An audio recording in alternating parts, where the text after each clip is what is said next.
C'est justement parce que le groupe Carrefour est au milieu du gué que ses principaux actionnaires ne pouvaient se permettre de débarquer le directeur général et qui lui ont confié, en plus de son mandat actuel, la présidence de Carrefour. Lars Olofsson a été débauché début 2009 chez Nestlé avec pour mission de transformer Carrefour, un groupe qui n'a jamais digéré sa fusion avec Promodes au début des années 2000 et dont les hypermarchés français sont en perte de vitesse depuis plusieurs années.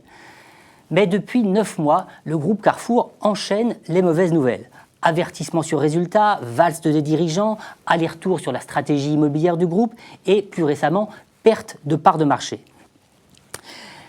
Regrouper les fonctions de directeur général et de président n'est pas forcément une promotion pour Lars Olofsson. C'est un moyen de le mettre encore plus en première ligne et de lui faire assumer les décisions du conseil d'administration.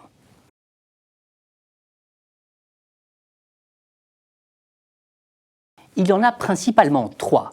Avec le vote de ce matin où l'Assemblée générale des actionnaires a entériné le projet de scission de Dia, la branche hard discount de Carrefour, Lars Olofsson et le groupe ont désormais les mains libres pour s'attaquer à leurs priorités.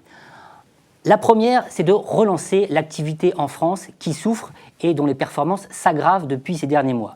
Il faudra d'abord permettre à Carrefour de retrouver un positionnement prix qui ne soit pas trop décroché par rapport à Leclerc, l'enseigne la moins chère. Ensuite, il faudra que Carrefour réussisse le déploiement des magasins Carrefour Planète, ces hypermarchés qui sont censés réinventer la distribution en France. Et enfin, troisième chantier de Lars Olofsson, il faut réussir la mise en place d'un plan d'économie des coûts de 2 milliards d'euros, un plan sur 4 ans qui entre en ce moment dans sa 3e année. Et pour terminer, il faudra quand même que Lars Olofsson remette un petit peu d'ordre dans sa communication financière. Depuis quelques mois, les investisseurs croient entendre 2 voix divergentes à la tête du groupe. Carrefour ne peut plus se le permettre.